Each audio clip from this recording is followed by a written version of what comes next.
વંદે ગુજરાત.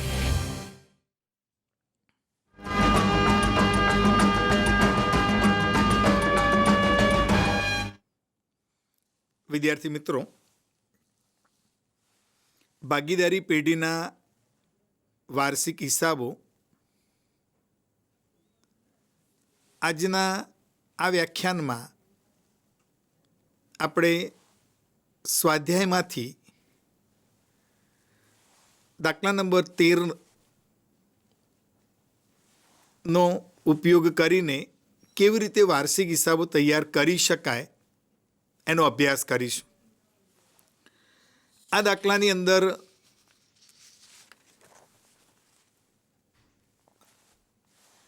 અંદર તમે જોઈ શકો છો કે કાચું સરવૈયું આપ્યું છે. હર્ષા અને છાયા એક ભાગીદારી પેઢીના ભાગીદારો છે. નીચેની માહિતી પરથી વાર્ષિક હિસાબો તૈયાર કરો. કાચું સરવૈયું આપ્યું છે, હવાલા આપ્યા છે, મૂડી પર વ્યાજ. હવે અહીં તમે જુઓ છો કે મૂડી ઉપર વ્યાજ ગણવાનું છે અને મૂડીનું વ્યાજ અહીં ગણીને આપ્યું પણ છે કેટલું. ઉપાડ પરનું વ્યાજ તો ઉપાડનું વ્યાજ પણ ગણીને આપ્યું છે. ચાલુ ખાતાની શરૂઆતની બાકી તો ચાલુ ખાતાનું એક વ્યાજ અહીંયા આપ્યું છે, બીજા ભાગીદારનું વ્યાજ આપેલું નથી.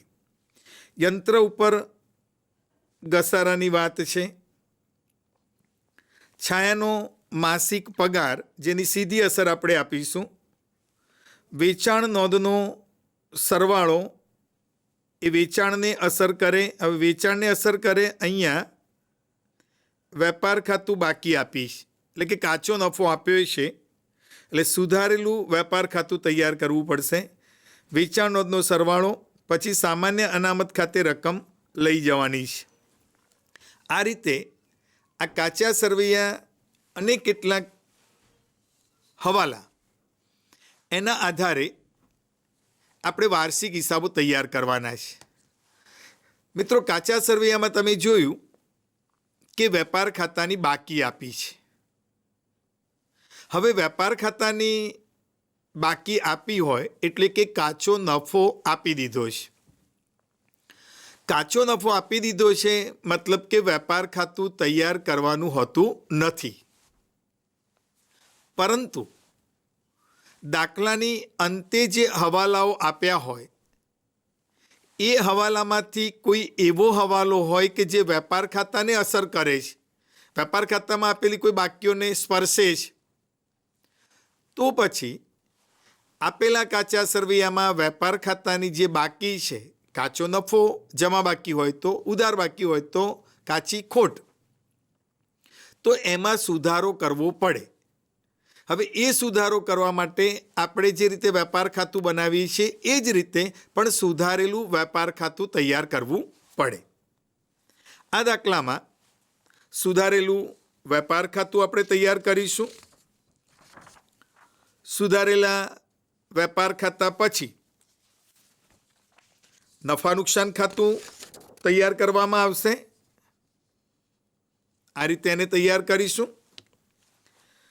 ત્યાર પછી નફા નુકસાન ફાળવણી ખાતું, મૂડીના વ્યાજને ઉપાડના વ્યાજને વિગતો છે એટલે નફા નુકસાન ફાળવણી ખાતું તૈયાર કરીશું.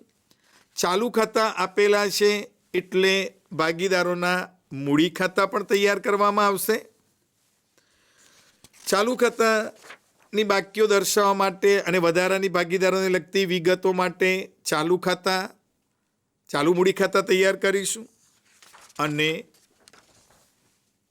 પાકું સરવૈયું જે છે એ આ રીતે આપણે પાકું સરવૈયું તૈયાર કરીશું. એના મથાળા દર્શાવ્યા છે, એ મથાળા નીચે જે તે બાકીઓ મૂકવામાં આવશે. હવે આપણને જે કાચું સરવૈયું આપ્યું છે એ કાચા સરવૈયા ઉપર નજર નાખીએ તો 31/3/2017નું આ કાચું સરવૈયું છે. સૌ પ્રથમ આપણે જમા બાજુથી જે જમા બાકીઓ દર્શાવેલી છે એ જમા બાકીઓ આપણે ક્રમશઃ જુદા જુદા ખાતામાં કે પાકા સરવૈયામાં મૂકતા જઈએ. મૂડી ખાતા આપ્યા છે. હર્ષા અને છાયા બંનેની મૂડીની બાકી આપી છે. આ સ્થિર મૂડી છે. એટલે સ્થિર મૂડી જે છે એ એના મૂડી ખાતામાં નોંધાશે તારીખ 1/4/16.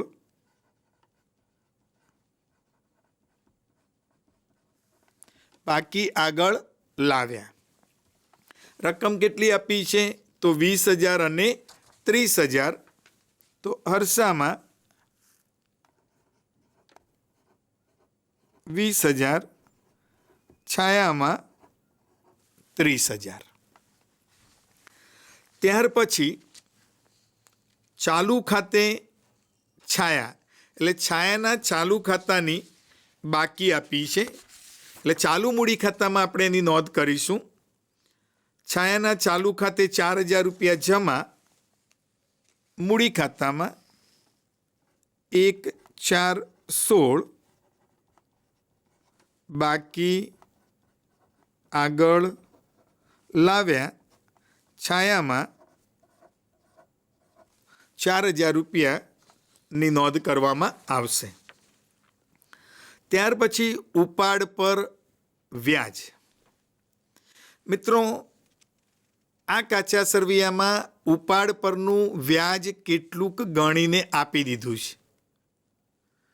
બાકીનું ગણવા માટે એક છૂપો હવાલો અસ્તિત્વમાં આવશે, અથવા તો નીચે હવાલામાં એ વિગત આપી છે એના આધારે પણ આપણને ખબર પડશે. હવે ઉપાડનું વ્યાજ એ ફાળવણી ખાતામાં લખાય છે. ફાળવણી ખાતાની જમા બાજુ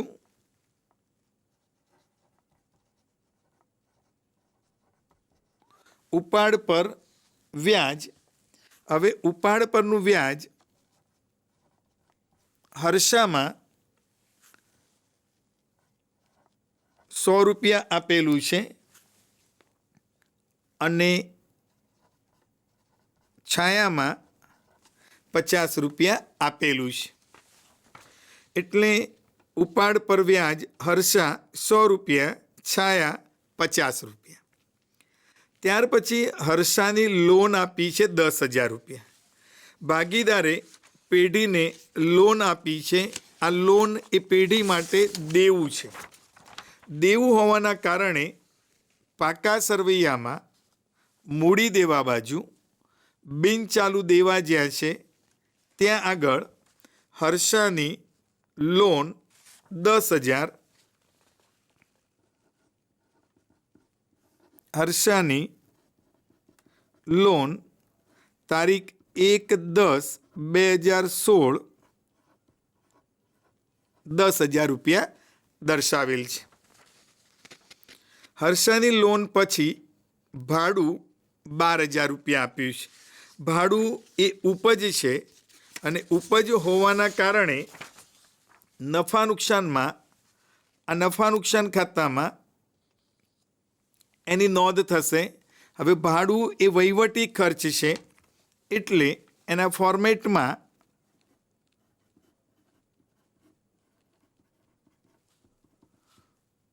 વહીવટી ખર્ચા, એમાં ભાડું 12,000 રૂપિયા દર્શાવવામાં આવશે. ભાડું પછી લેણદારો 5,000 રૂપિયા દર્શાવ્યા છે. લેણદારો પાકા સરવૈયામાં આવશે. પાકા સરવૈયામાં લેણદારો એટલે ચાલુ દેવા, લેણદારો 5,000 રૂપિયા દર્શાવાશે. લેણદારો પછી વેપાર ખાતું 24,700ની જમા બાકી આપી છે, મતલબ કે કાચો નફો આપ્યો છે. હવે કાચો નફો આપણે સુધારેલા વેપાર ખાતામાં એની નોંધ થશે.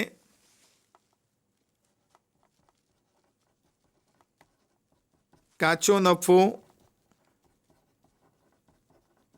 વેપાર ખાતાની આ બાકી છે 24,700. એ રીતે સુધારેલા વેપાર ખાતાની જમા બાજુ એ નોંધાશે. વેપાર ખાતાની બાકી પછી બેંકની બાકી આપી છે. બેંકની બાકી એમાં જમા બાકી આપી છે એટલે એ બેંક ઓવરડ્રાફ્ટ કહી શકાય. તો બેંક ઓવરડ્રાફ્ટ એ પાકા સરવૈયામાં મૂડી દેવા બાજુ લેણદારો જે ચાલુ દેવામાં આપણે દર્શાવે છે ત્યાં આગળ જ બેંક ઓવરડ્રાફ્ટ જો આ બેંકની બાકી જે આપણને આપેલી છે 5,450 જમા બાકી છે એટલા માટે એ ઓવરડ્રાફ્ટ તરીકે 5,450 દર્શાવાશે. જો આ બાજુ આપેલી હોત તો એ શિલ્લક હોત અને શિલ્લક હોત તો મિલકત નાણાં બાજુ લખે. ત્યાર પછી ચાલુ ખાતાનું વ્યાજ આપ્યું છે. હવે ચાલુ ખાતાનું વ્યાજ આપેલું છે એટલે એની નોંધ દોસ્તો ધ્યાન રાખજો. આ વ્યાજ એ ધંધાની એટલે કે પેઢીની ઉપજ તરીકેનું છે અને પેઢીની ઉપજ હોવાના કારણે ફાળવણી ખાતું જે છે એ ફાળવણી ખાતામાં જમા બાજુ ચાલુ ખાતાનું વ્યાજ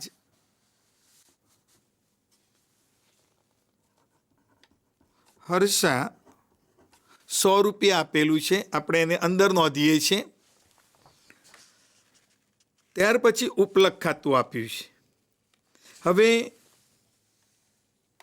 અગાઉના લેક્ચરમાં જેમ સમજાવ્યું હતું તેમ કે જ્યારે હવાલાની અંદર કોઈ હવાલો એવો છે કે જેની એક જ અસર થાય છે. અહીંયા વેચાણ નોંધનો સરવાળો 300 ઓછો ગણ્યો છે. આ વેચાણ નોંધનો સરવાળો એટલે એની એક જ અસર થશે. જો એની એક અસર થાય તો બીજી અસરને પૂર્ણ કરવા માટે કાં તો આ બંને સરવાળા ડિફર હોય. જો બંને સરવાળા સરખા હોય તો આવી રીતે ઉપલક ખાતાની બાકી આપી હોય અથવા બીજો કોઈ હવાલો પણ એવો આપ્યો હોય કે જેની એક અસર થતી હોય. અહીંયા ચોથા નંબરના હવાલાની સામે આ ઉપલક ખાતાના 300 રૂપિયાની જે બાકી આપીશ એ સામે એડજસ્ટ થઈ જશે એટલે એને પાકા સરવૈયામાં દર્શાવવાની રહેશે નહીં.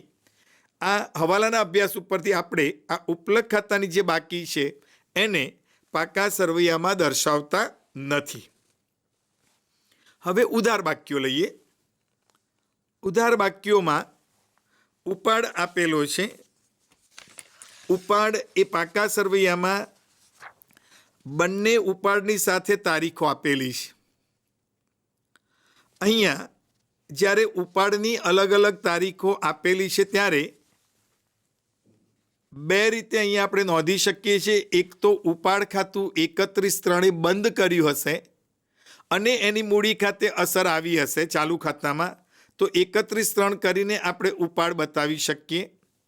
અથવા જે તારીખે આપેલું છે એ જ રીતે પણ ઉપાડ ચાલુ મૂડી ખાતે દર્શાવી શકાય છે. અહીંયા ઉપાડ હર્ષાનો 1/10/2016 એટલે 1/10/16 ઉપાડ. હર્ષાનો ઉપાડ જે છે એ ઉપાડ 5,000 રૂપિયા છે. હર્ષામાં 5,000 રૂપિયા. ત્યાર પછી છાયાનો ઉપાડ 1/1/17 1/1/17 ઉપાડ. છાયાનો ઉપાડ 10,000 તો એને 10,000. આ રીતે પણ આપણે ચાલુ મૂડી ખાતામાં ઉપાડ દર્શાવી શકીએ છીએ. ચાલુ ખાતું હર્ષા એટલે કે હર્ષાના ચાલુ ખાતાની બાકી આપી છે. હવે ચાલુ ખાતાની બાકી જે આપી છે સામાન્ય રીતે આપણે 1/4 એ બાકી દર્શાવતા હોઈએ. 1/4/16 બાકી આગળ લાવ્યા. ચાલુ ખાતું હર્ષા 6000, એટલે હર્ષામાં 6000 રૂપિયા આ રીતે દર્શાવશે. પછી ઉપાડ લખેલો છે બંને ભાગીદારોનો. મૂડી પરનું વ્યાજ આપ્યું છે. સામાન્ય રીતે હવાલામાં જે મૂડી પરનું વ્યાજ ગણવાનું કે મૂડી પ્રમાણે આપણે વ્યાજ ગણતા હોઈએ છીએ અને એની ફાળવણી ખાતે ઉધાર અને હંગામી મૂડી ખાતા હોય તો હંગામી મૂડી ખાતામાં, ચાલુ મૂડી ખાતા હોય તો ચાલુ મૂડી ખાતામાં વ્યાજની અસર આપીએ છીએ. અહીંયા તમને કાચા સરવૈયામાં કેટલુંક વ્યાજ ગણીને આપ્યું છે. કાચા સરવૈયામાં મૂડીનું વ્યાજ એ ધંધાનો ખર્ચ છે, ભાગીદારની આવક નથી. એટલે એને ભૂલે ચૂકે પણ મૂડી ખાતામાં એટલે કે ચાલુ ખાતામાં એની અસર ન આપતા. જ્યારે કાચા સરવૈયામાં મૂડીનું વ્યાજ છે એ ખર્ચ છે અને ખર્ચ સમજીને એની અસર એ નફા નુકસાન ફાળવણી ખાતામાં એ લખાશે.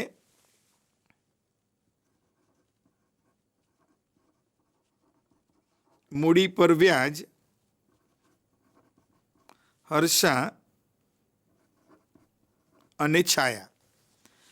મૂડી પરનું વ્યાજ હર્ષા 700 અને છાયા 1000. હર્ષામાં 700 રૂપિયા, છાયામાં 1000 રૂપિયા. કેટલુંક વ્યાજ બાકી છે એટલે આપણે થોડુંક અંદરની તરફ લખીએ છીએ અને ત્યાર પછી એની અસર આપીને બંનેનું વ્યાજ અહીંયા આવશે ને પછી ફાઇનલ ટોટલ એને બહાર મૂકીશું. એટલે આ રીતે કાચા સરવૈયામાં વ્યાજ આપ્યું છે એ ફાળવણી ખાતાની ઉધાર બાજુ ધંધાના ખર્ચ તરીકે આ દર્શાવીએ છીએ. આ ભાગીદારની આવક નથી એટલે એના મૂડી ખાતે ચાલુ ખાતામાં જમા કરતા નથી. યંત્રો 40,000 રૂપિયા. યંત્રો એ મિલકત છે અને એ મિલકત એક બિનચાલુ મિલકતો, એમાં કાયમી મિલકતો, યંત્રો જોઈ શકાય છે એટલે દ્રશ્ય મિલકતો છે. યંત્રો 40,000 રૂપિયા આ રીતે દર્શાવશે. હવાલો છે એટલે અંદર નોંધીએ છીએ. લોન પર વ્યાજ 200 રૂપિયા આપ્યું છે. લોન પરનું વ્યાજ એ ધંધાનો ખર્ચ છે અને ખર્ચ હોવાના કારણે નફા નુકસાન ખાતાની ઉધાર બાજુ એની નોંધ કરવામાં આવે છે. આ નાણાકીય ખર્ચ છે એટલે ફોર્મેટમાં આપણે વહીવટી ખર્ચા,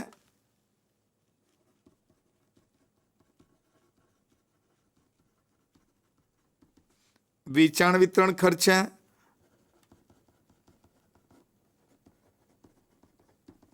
નાણાકીય ખર્ચા. આ નાણાકીય ખર્ચના મથાળા નીચે લોન પર વ્યાજ 200 રૂપિયા, લોન પર વ્યાજ 200 રૂપિયા આ રીતે દર્શાવાશે. લોન પર વ્યાજ પછી પગાર 13,000 રૂપિયા આપેલો છે. નફા નુકસાન ખાતામાં વહીવટી ખર્ચામાં પગાર 13,000 રૂપિયા. મિત્રો, મેં આ વિગત અંદર લખી. એ લખવા પાછળનું કારણ કે અહીંયા પગાર માસિક 1,000 રૂપિયા એટલે છૂપો હવાલો હશે એટલા માટે આપણે એને અંદર લખીએ છીએ. પગાર પછી છાયાનો પગાર 5500 રૂપિયા આપ્યો છે. છાયા એ ભાગીદાર છે અને ભાગીદારને લગતો પગાર, મહેનતાણું, બોનસ હોય તો એ ફાળવણી ખાતામાં લખાય છે. એટલે નફા નુકસાન ફાળવણી ખાતામાં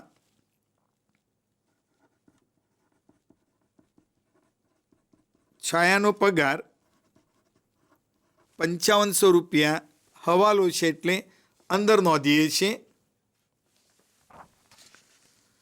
છાયાના પગાર પછી દેવાદારો 15,000 આપેલા છે. દેવાદારો એટલે પાકા સરવૈયામાં એની નોંધ કરીશું. પાકા સરવૈયામાં ચાલુ મિલકતોમાં દેવાદારો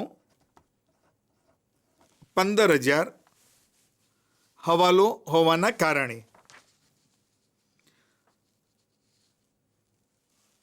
દેવાદારોને લગતો કોઈ હવાલો નથી એટલે આપણે એને બહાર પણ મૂકી શકીએ છીએ.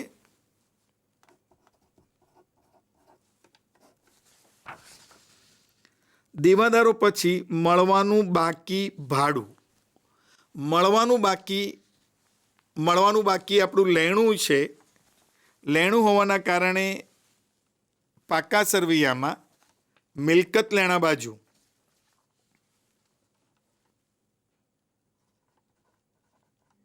મળવાનું બાકી ભાડું. હવે મળવાનું બાકી ભાડું 2000 રૂપિયા.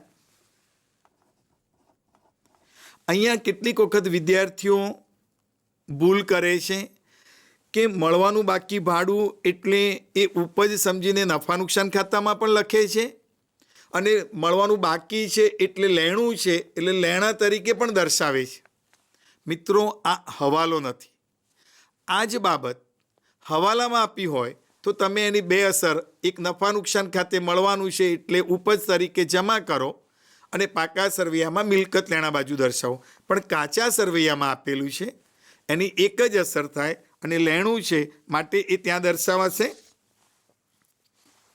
ગાલખાદ આપેલી છે 1300 રૂપિયા.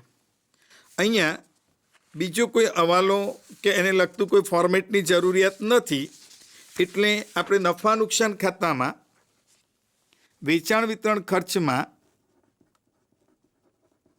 ગાલખાદ સીધી નોંધ કરીએ છીએ. આમ તો ફોર્મેટ બનાવવાનું તો અન્ય ખર્ચ કે નુકસાનમાં આપણે દર્શાવીએ છીએ. ગાલખાદ 1300 રૂપિયા.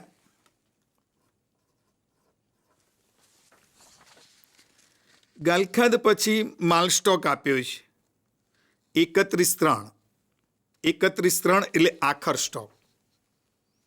જ્યારે વેપાર ખાતાની બાકી આપેલી હોય ત્યારે ઉધાર બાકી તરીકે માલનો સ્ટોક આપેલો હોય છે.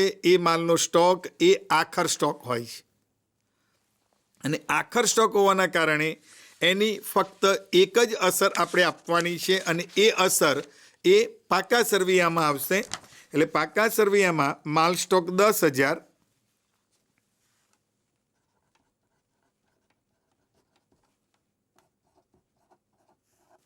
માલ સ્ટોક 10,000 આ રીતે દર્શાવશે. માલ સ્ટોક પછી વીમા પ્રીમિયમ આપ્યું છે. અંદરની જે વિગત છે એટલે છૂપો હવાલો બને છે. 2000 રૂપિયા વીમા પ્રીમિયમ છે. વીમા પ્રીમિયમ એ પેઢીનો ખર્ચ છે, વહીવટી ખર્ચ છે. વીમા પ્રીમિયમ 2000 રૂપિયા આ રીતે દર્શાવાશે. કાચા સરવૈયામાં આપેલી બધી જ વિગતો દર્શાવ્યા પછી હવે જે છુપા હવાલા છે એની ગણતરી કરવી પડે. છુપા હવાલા તરીકે એક તો હર્ષાની લોન આપી છે. હર્ષાની લોન 10,000 છે. હવે 10,000ની લોન છે. આ 10,000ની લોન ઉપર વ્યાજનો દર આપેલો નથી. વ્યાજનો દર ન આપેલો હોવાના કારણે કાયદા પ્રમાણે 6% ગણવામાં આવે એટલે 600 થશે. એની સાથે એક 10 લોન લીધી છે એટલે 6 મહિનાનું વ્યાજ થાય. 6 મહિનાનું વ્યાજ એટલે 6/12 થશે.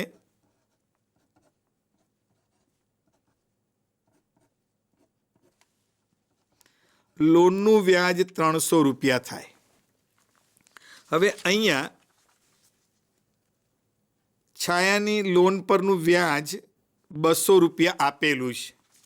એટલે કાચા સર્વેમાં વ્યાજ આપેલું છે ચૂકવી દીધું હશે તો હવે ચૂકવવાનું બાકી કેટલું રહે છે? 100 રૂપિયા. તો એની અસર આપણે આપવાની રહેશે. એક અસર લોન પરના વ્યાજમાં પ્લસ ચૂકવવાના બાકી 300 રૂપિયા અને લોનનું વ્યાજ ચૂકવવાનું બાકી છે એટલે દેવું છે. પાકા સરવૈયામાં ચૂકવવાનું બાકી લોન પર વ્યાજ. છાયાની લોન પરનું વ્યાજ છે 100 રૂપિયા છે તો મૂડી દેવા બાજુ એ 100 રૂપિયા દર્શાવાશે. ત્યાર પછી બીજા છુપા હવાલા તરીકે પગાર આપ્યો છે. પગાર માસિક 1000 રૂપિયા છે. જો માસિક 1000 રૂપિયા હોય અને વાર્ષિક હિસાબો એ 12 મહિનાના હોય તો 12000 રૂપિયા થાય, જ્યારે અહીંયા 13000 રૂપિયા પગાર આપ્યો છે. જો 13000 રૂપિયા પગાર આપ્યો છે એનો મતલબ કે આપણે 1000 રૂપિયા વધુ ચૂકવ્યા છે. એટલે નફા નુકસાન ખાતાની ઉધાર બાજુ આ પગાર 13000 છે, એમાં માઇનસ અગાઉથી ચૂકવેલ 1000 રૂપિયા, એટલે 12000 રૂપિયા એ 12ના કોલમમાં મુકાશે. 1000 રૂપિયા અગાઉથી ચૂકવેલો પગાર છે, આપણું લેણું છે. એટલે પાકા સરવૈયામાં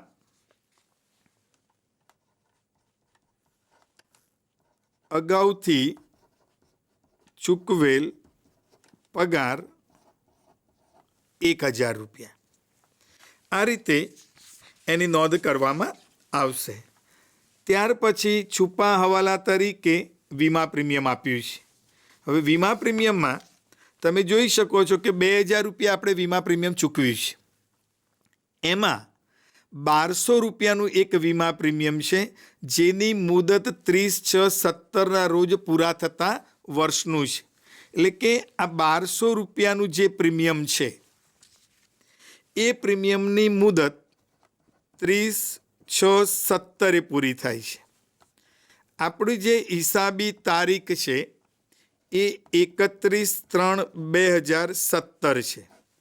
ધ્યાન રાખજો મિત્રો કે હિસાબી તારીખ સુધીનો જ ખર્ચ આપણે લઈ શકાય, જ્યારે આપણે ચૂકવણી 6 મહિના સુધી કરી છે. તો હિસાબી તારીખથી ચૂકવેલું પ્રીમિયમ જે છે વર્ષ પૂરું થાય છે એનું, ત્યાં સુધીનો સમયગાળો એ 3 માસનો છે. આ 3 માસનું પ્રીમિયમ એ અગાઉથી ચૂકવેલું કહેવાય. એટલે વાર્ષિક 1200માંથી 3 મહિનાનું પ્રીમિયમ અલગ પાડવામાં આવે. એટલે કે 300 રૂપિયા એ અગાઉથી ચૂકવેલ વીમા પ્રીમિયમ થયું. અગાઉથી ચૂકવેલું વીમા પ્રીમિયમ એટલે કે નફા નુકસાન ખાતામાં વીમા પ્રીમિયમમાંથી માઇનસ અગાઉથી ચૂકવેલ 300 રૂપિયા બાદ કરતાં 1700 રૂપિયા અહીંયા નોંધાશે. અગાઉથી ચૂકવેલ વીમા પ્રીમિયમ એ આપણું લેણું છે. લેણું હોવાના કારણે પાકા સરવૈયામાં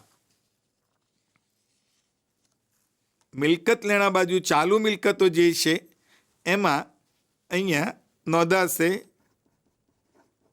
અગાઉથી ચૂકવેલ વીમા પ્રીમિયમ 300 રૂપિયા. ત્યાર પછી છુપા હવાલા જે છે, પગારનો છુપો હવાલો, વીમા પ્રીમિયમનો અને લોનનો, એની નોંધ થઈ ગયા પછી અંતે આપેલા હવાલામાં મૂડી પર 5% વ્યાજ છે. અહીંયા મૂડી ઉપર 5% વ્યાજ આપણને કહ્યું છે. તો મૂડી જે છે, મૂડી આપણી બંને ભાગીદારોની આપેલી છે. હર્ષા 20000 છે. એની ગણતરી કરીએ. હર્ષા એની મૂડી 20000 છે. છાયા એની મૂડી 30000 છે. મૂડી ઉપર 5% પ્રમાણે વ્યાજ ગણીએ આખા વર્ષનું, એટલે 1000 રૂપિયા વ્યાજ થાય. છાયામાં 5% વ્યાજ ગણીએ તો 1500 રૂપિયા વ્યાજ થાય. દાખલામાં તમે જોઈ શકો છો કે મૂડી પરનું વ્યાજ કાચા સરવૈયામાં આપેલું છે. હર્ષામાં 700 રૂપિયા આપેલું છે. છાયામાં 1000 રૂપિયા આપેલું છે. એટલે કે એટલું મૂડીનું વ્યાજ ચૂકવી દીધું હશે. એટલે અહીંયા જોઈ શકીએ કે 300 રૂપિયા એ વ્યાજ મૂડીનું ચૂકવવાનું બાકી છે. છાયામાં 1500 થાય, 1000 ચૂકવી દીધું છે, 500 રૂપિયા એ ચૂકવવાનું બાકી છે. આ રકમ એ આપણો છુપો હવાલો બને છે. એટલા માટે નફા નુકસાન ફાળવણી ખાતામાં હર્ષામાં 700 રૂપિયા છે પ્લસ ચૂકવવાનું બાકી 300 રૂપિયા પ્લસ ચૂકવવાનું બાકી 500 રૂપિયા. ખ્યાલ આવે એટલા માટે આ અલગ મેં દર્શાવ્યું છે. આમ 1000 રૂપિયા અને 1500 રૂપિયા કુલ 2500 રૂપિયા બહાર મૂકવામાં આવશે. આ મૂડીનું વ્યાજ ધંધાનો ખર્ચ એક અસર આપી. એની બીજી અસર ચાલુ મૂડી ખાતામાં 31/3/17 મૂડી પર વ્યાજ હર્ષામાં 300 અને 500 રૂપિયા આ રીતે નોંધાશે. હવે મૂડી પરનું વ્યાજ નોંધ્યા પછી આગળના હવાલામાં જોઈએ તો કે ઉપાડ પર 6% વ્યાજ ગણવાનું છે. હવે ઉપાડ ઉપર 6% વ્યાજ આપણે ગણવું હોય તો અહીંયા ઉપાડ પર વ્યાજ હર્ષાની રકમ જે છે એ રકમ આપી છે 5000. છાયા એનો ઉપાડ છે 10,000. હવે હર્ષાનો જે ઉપાડ છે 1/10 છે, એટલે 1/10 એટલે 6 મહિના અને ઉપાડ પર વ્યાજનો દર 6% છે.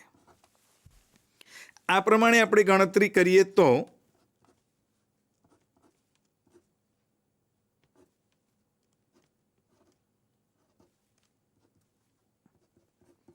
150 રૂપિયા થાય.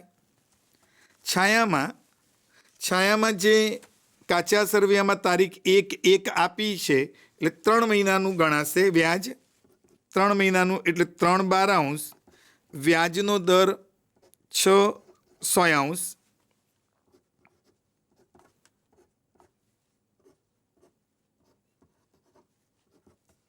₹150 થશે.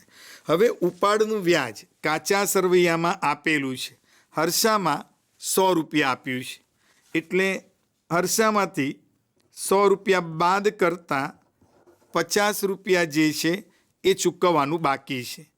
છાયામાં 50 રૂપિયા આપેલું છે એટલે 100 રૂપિયા એની પાસેથી વસૂલ કરવાનું, 50 રૂપિયા આ વસૂલ કરવાનું. એટલે ફાળવણી ખાતામાં હર્ષામાં પ્લસ મળવાનું બાકી 50, 150, અહીંયા મળવાનું બાકી 100 પ્લસ મળવાનું બાકી 100, 150 એમ કરીને 300 રૂપિયા એ વ્યાજ બહાર મુકાશે. હવે આ રીતે એની એક અસર આપી. બીજી અસર એના ચાલુ મૂડી ખાતામાં ઉપાડનું વ્યાજ ઉધાર થશે 31/3/17 ઉપાડ પર વ્યાજ 50 અને 100 બંને ભાગીદારોમાં આ રીતે નોંધાશે. ત્યાર પછી ચાલુ ખાતાની શરૂઆતની બાકી ઉપર 10% વ્યાજ ગણવાનું છે. હવે ચાલુ ખાતાની બાકી જોઈએ તો છાયામાં 31/3/17 ચાલુ મૂડી પર વ્યાજ 10% પ્રમાણે ગણતરી કરીએ તો 400 રૂપિયા થાય. આની બીજી અસર ફાળવણી ખાતામાં ઉધાર, તો ફાળવણી ખાતાની ઉધાર બાજુ આપેલ નથી, એનો મતલબ કે બધું જ એને ચૂકવવાનું છે. એટલે ચાલુ મૂડી પર વ્યાજ છાયા ચાલુ મૂડી પર વ્યાજ છાયા 400 રૂપિયા. એ જ રીતે હર્ષામાં 6000 રૂપિયા છે, 31/3/17 ચાલુ મૂડી પર વ્યાજ 6000ના 10% 600. આની બીજી અસર ફાળવણી ખાતામાં જમા બાજુ. હવે અહીંયા હર્ષામાં 100 રૂપિયા આપેલું છે પ્લસ મળવાનું બાકી 500 એમ કરીને 600 રૂપિયા દર્શાવાશે. આ રીતે એની બે અસર થશે. બીજો હવાલો છે કે યંત્ર ઉપર 10% ઘસારો ગણો. યંત્ર ઉપર 10% ઘસારો ગણો. પાકા સરવૈયામાં યંત્રો આપ્યા છે માઇનસ ઘસારો. 10% એટલે 4000 રૂપિયા ઘસારો ગણાશે અને એ 4000 રૂપિયા બાદ કરીને 36000 રૂપિયા અહીંયા મુકાશે. 4000 એ ખર્ચ છે. નફા નુકસાન ખાતાની ઉધાર બાજુ નાણાકીય ખર્ચના મથાળા નીચે અન્ય ખર્ચાને નુકસાન. આ અન્ય ખર્ચાને નુકસાન જે છે એ મથાળા નીચે એ દર્શાવાશે યંત્રોનો ઘસારો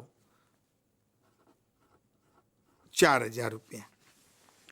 ત્યાર પછી એ હવાલાની નોંધ કર્યા પછી આગળના હવાલામાં જોઈએ તો છાયાનો માસિક પગાર 500 છે. હવે છાયાનો માસિક પગાર જો 500 હોય તો ફાળવણી ખાતામાં 5500 પગાર આપેલો છે. હવે માસિક 500 રૂપિયા તો વર્ષના 12 મહિનાના 500 ગુણ્યા 12 6000 રૂપિયા થાય. તો છાયાનો પગાર જે છે એમાં હજુ ચૂકવવાનો બાકી 500 રૂપિયા 6000 આ રીતે બહાર મુકાશે. જે ચૂકવવાનો બાકી છે એ એના ચાલુ મૂડી ખાતે નોંધાશે. એટલે 31/3/17 ભાગીદારનો પગાર એટલે કે છાયાનો પગાર છાયાના ખાનામાં જેટલો બાકી છે 500 એ 500 રૂપિયાની નોંધ કરવામાં આવશે. ચોથો હવાલો છે વેચાણ નોંધનો સરવાળો 300 ઓછો ગણ્યો છે. હવે વેચાણ નોંધનો સરવાળો એટલે સુધારેલા વેપાર ખાતાને એ અસર કરે છે.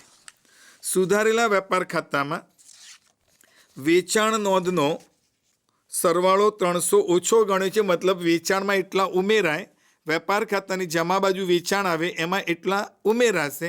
અહીં વેચાણની નોંધ એન્ટ્રી નથી પણ સીધા આપણે નોંધીશું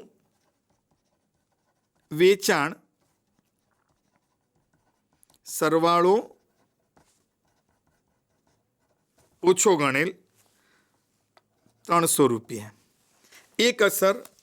બીજી અસર અહીંયા જે ઉપલક ખાતું આપ્યું છે એ ઉપલક ખાતું પાકા સરવૈયામાં હવે ક્યાંય દર્શાવાશે નહીં. આ 300 રૂપિયાની અસર ત્યાં નાબૂદ થઈ જાય છે. સામાન્ય અનામત ખાતે 1700 રૂપિયા લઈ જવાના છે. હવે 1700 રૂપિયા લઈ જવાના છે એટલે એની અસર ફાળવણી ખાતે આપવી પડે. એટલે ફાળવણી ખાતાની ઉધાર બાજુ સામાન્ય અનામત 1700 રૂપિયા આ રીતે ઉધાર થશે. હવે એની બીજી અસર તો સામાન્ય અનામતની બીજી અસર પાકા સરવૈયામાં. પાકા સરવૈયામાં મૂડી ખાતા પછી અનામતનું જે મથાળું હોય છે ત્યાં આગળ સામાન્ય અનામત 1700 રૂપિયા દર્શાવવામાં આવશે. એટલે એક અસર મૂડી દેવા બાજુ અને બીજી અસર નફા નુકસાન ફાળવણી ખાતામાં. આ રીતે બધી જ અસર આપ્યા પછી સૌથી પહેલાં સુધારેલું વેપાર ખાતું જે આપણે તૈયાર કરેલું હતું એ સુધારેલા વેપાર ખાતામાં એની નોંધ આપણે બધી કરી છે. હવે આ ખાતું આપણે બંધ કરીએ તો સુધારેલા વેપાર ખાતામાં 25000 એનું ટોટલ આવે છે. આ બાજુ મૂકતા અહીંયા કોઈ એન્ટ્રી નથી એટલે સુધારેલો નફો આપણો જે છે સુધારેલ કાચો નફો નફા નુકસાન ખાતે લઈ ગયા. એટલે નફા નુકસાન ખાતાની જમા બાજુ અહીંયા કાચો નફો જે છે એ કાચો નફો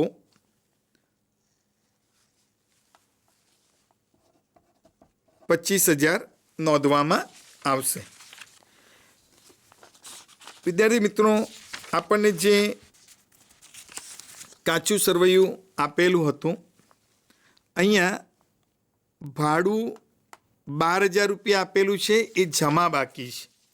જમા બાકી છે એટલે એને જમા બાજુ નોંધ થશે. ભાડું ₹12,000 જમા બાજુ નોંધાશે. માફ કરજો, એને ઉધાર બાજુ નોંધાઈ ગયેલું છે, આપણે એને ત્યાંથી દૂર કર્યું છે. એટલે ભાડું જમા બાકી છે તો જમા બાજુ લખાય. જો ઉધાર બાકી હોત તો ખર્ચ હોત, અને ખર્ચ હોય તો એને વહીવટી ખર્ચના મથાળા નીચે દર્શાવાય. ત્યાર પછી આ નફા નુકસાન ખાતું આપણે બંધ કરીશું. નફા નુકસાન ખાતામાં જમા બાજુનું ટોટલ વધારે છે, ₹37,000 એ ટોટલ થશે.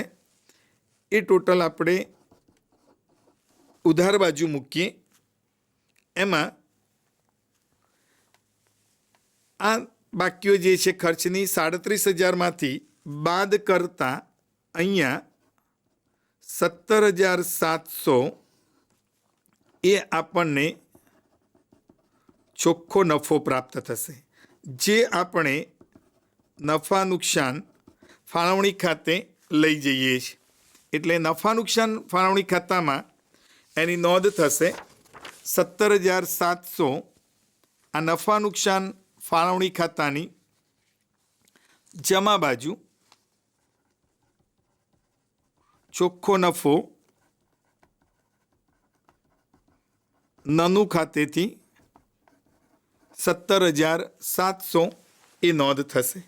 17,700 300 એટલે 18,600 એ જમા બાજુનું ટોટલ છે.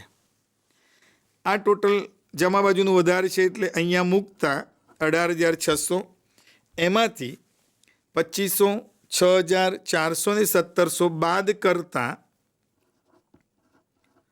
તફાવતની રકમ જે છે એ ₹8,000 આપણને મળે છે. આ ₹8,000 એ વહેંચણી પાત્ર નફો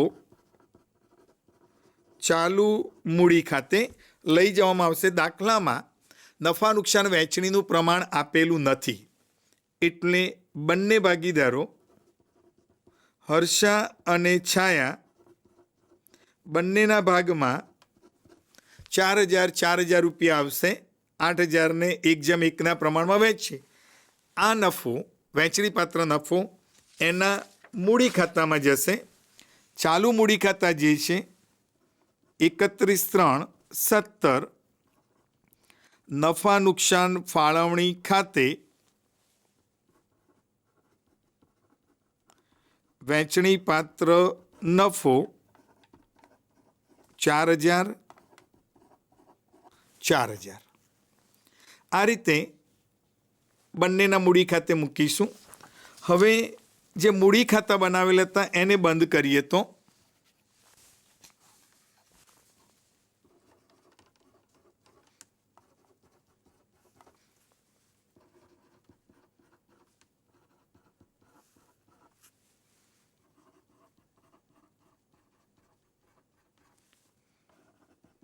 બાકી આગળ લઈ ગયા 31/3/17. આ બાકી એ પાકા સરવૈયામાં આવશે. એટલે પાકા સરવૈયાના મૂડી ખાતા હર્ષા 20 અને 30. હર્ષામાં 20,000 અને છાયામાં 30,000 નોંધાશે. હવે એના જે ચાલુ મૂડી ખાતા છે એ ચાલુ મૂડી ખાતાને આપણે બંધ કરીએ. ચાલુ મૂડી ખાતાની હર્ષામાં ઉધાર બાજુનું જે ટોટલ છે એ વધારે થશે. 11,000 ચાલુ મૂડી પરનું વ્યાજ આપણે ફાળવણી ખાતામાં દર્શાવેલું હતું. 500 ચાલુ મૂડીનું વ્યાજ એનું બાકી હતું, એટલે એ જ મૂડી ખાતામાં લખાય. એટલે અહીંયા એ 500 રૂપિયા. હવે ટોટલ કરતાં 11,550 ઉધાર બાજુનું ટોટલ વધારે છે. આ ટોટલ આપણે અહીંયા મૂકીએ 11,550. હવે એમાંથી આ 4,300 બાદ કરતાં 7,250 એ બાકી આવશે, તફાવત આવશે 31,317 બાકી આગળ લઈ ગયા. જ્યારે આ બાકી છે એ ઉધાર બાકી છે એટલે પાકા સરવૈયામાં મિલકત લેણા બાજુ, પાકા સરવૈયામાં મિલકત લેણા બાજુ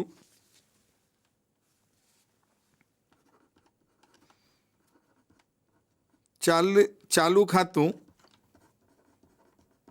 હર્ષા 7,250 આવશે. ફરી છાયાના મૂડી ખાતામાં ટોટલ કરીએ તો છાયાના ખાતાની બાકીમાં પણ ઉધાર બાજુનું ટોટલ જે છે એ 10,100 આવે છે. ઉધાર બાજુ વધારે છે એ જ અહીંયા મૂકીએ 10,100. એમાંથી આ બાકીઓ જે છે એને બાદ કરતાં તફાવત 700 રૂપિયા આવે છે એટલે એની બાકી પણ ઉધાર થાય છે.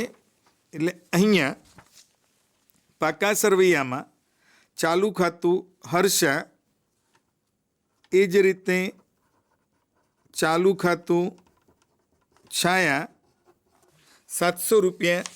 આ બંને બાકીઓ તમે જોઈ શકો છો કે હર્ષામાં પણ ઉધાર બાકી આવી, છાયામાં પણ ઉધાર બાકી આવી. બંને પાકા સરવૈયામાં મિલકત લેણા બાજુ એ દર્શાવાશે નીચેના ભાગમાં. અને ત્યાર પછી પાકા સરવૈયાનો સરવાળો કરવામાં આવે છે. પાકા સરવૈયાનો સરવાળો જે છે એ બંને બાજુના સરવાળામાં મૂડી દેવા બાજુનો સરવાળો 72,250, મિલકત લેણાનો સરવાળો પણ 72,250. એ રીતે એની નોંધ થશે. આ રીતે પાકું સરવૈયું કમ્પ્લીટ કરવામાં આવતું હોય છે. વિદ્યાર્થી મિત્રો, આ એક દાખલો એ પ્રકારનો છે કે જેમાં મૂડી પરનું વ્યાજ જે છે એ વ્યાજ આપણને આપી દીધું હતું. ફરી એક વખત આપણે જોઈએ છીએ કે કાચા સરવૈયાની અંદર આ કાચા સરવૈયામાં મૂડીનું વ્યાજ આપેલું હતું. જ્યારે મૂડી પરનું વ્યાજ હોય, ઉપાડ પરનું વ્યાજ હોય, ચાલુ ખાતાની બાકી પરનું વ્યાજ હોય, આ પ્રકારનું વ્યાજ કે વિગત આપી દીધી હોય તો એમાં એક તો છૂપો હવાલો હોઈ શકે. બીજું કે કેટલીક બાબતો ચૂકવાઈ છે, કેટલીક બાબતો એટલે કે કેટલુંક ચૂકવાયું છે, કેટલુંક ચૂકવવાનું બાકી હશે. એટલે જે ટકા આપણને આપ્યા હોય કાચા સરવૈયામાં એના આધારે ગણતરી કરવી પડે. અને એ ગણતરી કર્યા પછી જેટલું ચૂકવવાનું, મૂડી પરનું વ્યાજ ચૂકવવાનું બાકી હોય તો એક તો ફાળવણી ખાતે આપણે ઉધાર કરવું પડે, બીજું એના ચાલુ મૂડી ખાતામાં એની નોંધ કરવી પડે. ઉપાડના વ્યાજમાં એની પાસેથી લેવાનું હોય તો કાચા સરવૈયામાં આપ્યું છે તો આપણે ફાળવણી ખાતામાં લખ્યું છે, એને મૂડી ખાતામાં નોંધાતું નથી. કાચા સરવૈયામાં આપેલું મૂડીનું વ્યાજ પણ ભાગીદારોના ચાલુ મૂડી ખાતે નોંધાતું નથી. ભાગીદારનો પગાર જો કાચા સરવૈયામાં આપેલો હોય તો એ પણ ધંધાનો ખર્ચ છે એમ સમજીને ફાળવણી ખાતે એની નોંધ થાય છે. ચાલુ મૂડી ખાતામાં એની નોંધ થતી નથી. આ રીતે આ દાખલામાં આ મૂડી પરનું વ્યાજ, ઉપાડ પરનું વ્યાજ, ચાલુ ખાતાની બાકીનું વ્યાજ, ભાગીદારનો કેટલોક પગાર, વેપાર ખાતાની બાકીઓ, આવી વિશિષ્ટ બાબતો આ દાખલામાં આપણને જોવા મળે છે.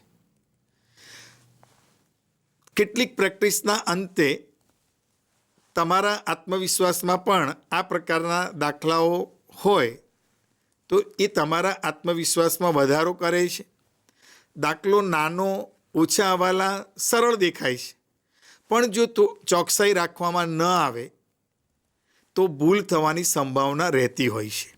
એટલે જાગૃત થઈને પ્રયત્ન કરીએ, પ્રેક્ટિસ કરીએ તો ખૂબ જ સરળતાથી આવા દાખલાઓ પણ આપણે ગણી શકીએ છીએ. વિદ્યાર્થી મિત્રો, આજે આપણે જે વાર્ષિક હિસાબોનો અભ્યાસ કર્યો એના કેટલાક હવાલાને ફરી સમજીએ. હવાલા નંબર 4માં એવું કહ્યું છે, વેચાણ નોંધનો સરવાળો 300 ઓછો ગણાયો છે. કોઈ પણ પેટા નોંધનો સરવાળો વધુ કે ઓછો ગણાયો એવું હવાલામાં કહેવામાં આવે તો એની એક જ અસર સામાન્ય રીતે થાય. એટલે અહીંયા એક અસર એ વેચાણ ઓછું ગણાયું છે તો વેચાણમાં ઉમેરાશે. એટલે સુધારેલા વેપાર ખાતાની જમા બાજુ વેચાણમાં 300 રૂપિયા ઉમેરાશે. પરંતુ આપેલા કાચા સરવૈયામાં ઉપલક ખાતું જો આપ્યું હોય તો એની બીજી અસર એ ઉપલક ખાતા સાથે સરભર થાય છે. એટલે સામાન્ય રીતે એની આમ નોંધ થાય, ઉપલક ખાતે ઉધાર તે વેચાણ ખાતે જમા. એટલે વેચાણમાં અસર આપી દેવાની અને ઉપલક ખાતાની જે બાકી છે એ ક્યાંય દર્શાવવામાં આવશે નહીં. એ જ રીતે કાચા સરવૈયામાં છુપા હવાલા છે. કાચા સરવૈયામાં હર્ષાની લોન આપી છે. હર્ષાની લોન હર્ષાએ ભાગીદાર છે. 1/10/16થી આપણે ગણીએ તો 6 મહિનાનું વ્યાજ લોન ઉપર ચૂકવવું પડે. એટલા માટે 10,000 લોનની રકમ 6/100% રકમ ગુણ્યા 6/12 6 મહિનાનું વ્યાજ ગણવાનું છે. વ્યાજ થાય છે 300 રૂપિયા. અહીંયા કાચા સરવૈયામાં હર્ષાની લોનનું વ્યાજ 200 રૂપિયા આપ્યું છે. એનો મતલબ કે 300 રૂપિયાના વ્યાજમાં 200 આપણે ચૂકવી દીધા છે. એટલે 100 રૂપિયા ચૂકવવાના બાકી રહે છે. આ 100 રૂપિયાની આપણે 2 અસર આપવી પડે. એક અસર નફા નુકસાન ખાતાની ઉધાર બાજુ 100 રૂપિયા લખાશે અને બીજી અસર એટલે જે 200 રૂપિયા આપણે લખ્યા છે એની સાથે 100 ઉમેરાશે. જ્યારે બીજી અસર પાકા સરવૈયામાં મૂડી દેવા બાજુ લોનનું ચૂકવવાનું બાકી વ્યાજ 100 રૂપિયા તરીકે દર્શાવાશે. રિપીટ કરું છું, નફા નુકસાન ખાતે ઉધાર બાજુ લોનના વ્યાજમાં આ 100 રૂપિયા ઉમેરાશે. વીમા પ્રીમિયમની અંદર કાચા સરવૈયામાં 2000 બતાવ્યા છે. એમાં 1200 રૂપિયાનું વીમા પ્રીમિયમ 30/6/17ના રોજ પૂરું થાય છે એવું કહેવામાં આવ્યું છે. એટલે આ 1200 રૂપિયાના વીમાની પ્રીમિયમની મુદત 30/6/17 પૂર્ણ થાય છે, જ્યારે હિસાબો 31/3/17 પૂરા થાય છે. એટલે 31/3/17 પછી 30/6/17 સુધી એ 3 માસનું આપણે અગાઉથી પ્રીમિયમ ચૂકવ્યું છે એવું કહેવાય. એટલે 1200 ગુણ્યા 3/12 કરીએ એટલે અગાઉથી ચૂકવેલ વીમા પ્રીમિયમ આપણને 300 રૂપિયા મળે.